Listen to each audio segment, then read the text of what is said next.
میرے دوستوں، میں یہاں ایک جملہ کہتا ہوں، بعض لوگ اس غلطی میں مبتلا ہیں کہ اللہ کے رسول کے زمانے میں تراویح 8 رکعت تھی اور حضرت عمر نے اپنے زمانے میں اس کو 20 کر دیا۔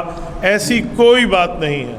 اللہ کے رسول کے زمانے میں بھی 20 تھی، حضرت عمر نے بھی 20 ہی جاری رکھی، تو پھر حضرت عمر کا نام لیا کیوں جاتا ہے؟ اس کی ایک وجہ ہے۔ وجہ کیا ہے؟ حضور پاک علیہ السلام نے 3 دن تراویح کی جماعت کرائی، 3 راتیں۔ چوتھے دن حضور پاک علیہ السلام جماعت کرانے نہیں آئے تو صحابہ کرام بہت پریشان ہوئے کہ آج اللہ کے رسول نہیں آئے، وہ اپنے نوافل پڑھتے رہے۔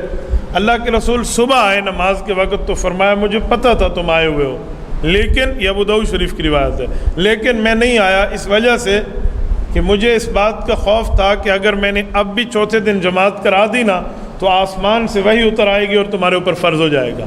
خشیت ان یکتب علیکم، صحیح بخاری میں ہے، مجھے اس بات کا خدشہ تھا کہ کہیں وحی آ جائے اور تمہارے اوپر فرض ہو جائے تو تم مشکل میں پڑ جاؤ گے، لہٰذا آپ گھروں میں پڑھو۔ حضور پاک علیہ السلام نے گھروں میں اجازت دی۔ حضرت ابوبکر صدیق رضی اللہ تعالیٰ کے دور تک یوں ہی چلتا رہا۔ حضرت عمر کا دور آیا تو حضرت عمر رضی اللہ تعالیٰ نے 2-3 کام اس میں شامل فرمائے۔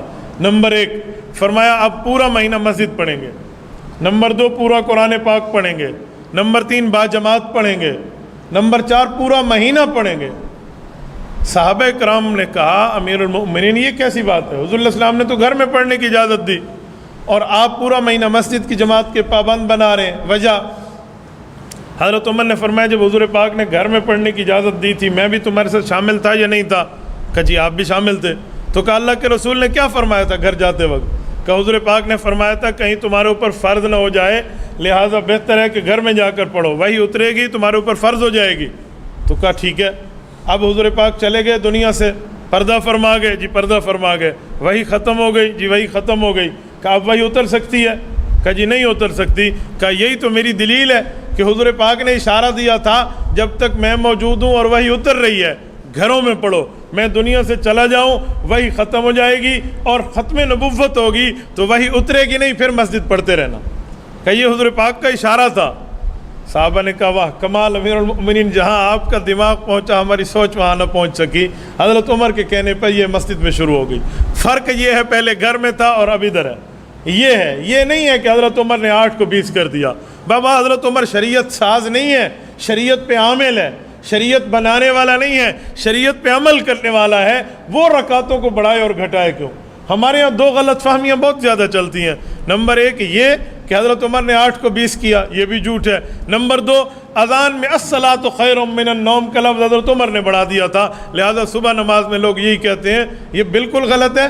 سنن ابی داؤد میں امام ابو داؤد سلیمان بن الاشعث السجستانی رحمۃ اللہ علیہ روایت لائے ہیں، یہ رسول اللہ صلی اللہ علیہ وسلم سے لفظ ثابت ہے، اور اللہ کے رسول نے فرمایا بلال سے اذان میں کہا کرو، یہ بہت اچھا لفظ ہے۔ تو ہمارے ہاں یہ الٹی گنگا بہہ رہی ہے، اس غلط فہمی کو صحیح کرنے کی ضرورت ہے۔ تو تراویح یوں ہی چلی ہے، پھر صحابہ کرام کے دور سے لے کر آج تک تقریباً 1300 ساڑھے 1300 سال ہونے کو ہے، امت آج تک تراویح پر قائم ہے، کم از کم 20 رکعت ہے، اور زیادہ فقہ مالکیہ میں تو 36 ہے۔ آپ کہیں گے 36 کیسے ہے؟ امام مالک رحمۃ اللہ علیہ مدینہ منورہ میں رہتے تھے، اور مکہ مکرمہ میں رہنے والے جو مقتدی تھے وہ کہتے تھے ترویحہ کا معنی ہے 4 رکعت بعد تھوڑا سا وقفہ کر لو، تو اس وقفے میں ہم ایک طواف کیوں نہ کر لیں؟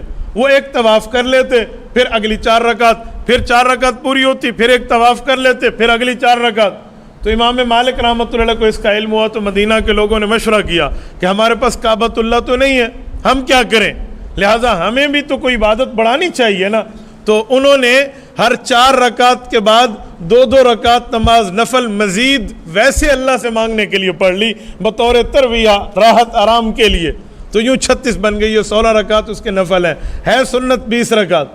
تو یہ تو اس کا مطلب کہ ہمارے بزرگ اور ہمارے اکابر اور دین والے شریعت میں رمضان کے اندر عبادت کو زیادہ کرنا چاہتے ہیں اور ہم عبادت کو گھٹانا چاہتے ہیں۔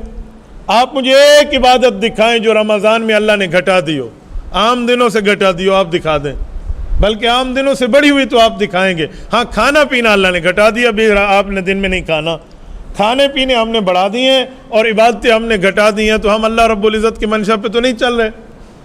اچھا 20 رکعت تراویح جو ہے اس کا بہت بڑا اجر بھی ہے، اس میں 40 مرتبہ اللہ پاک کو بندے کا وہ قرب ملتا ہے جو عام دنوں میں نہیں ملتا۔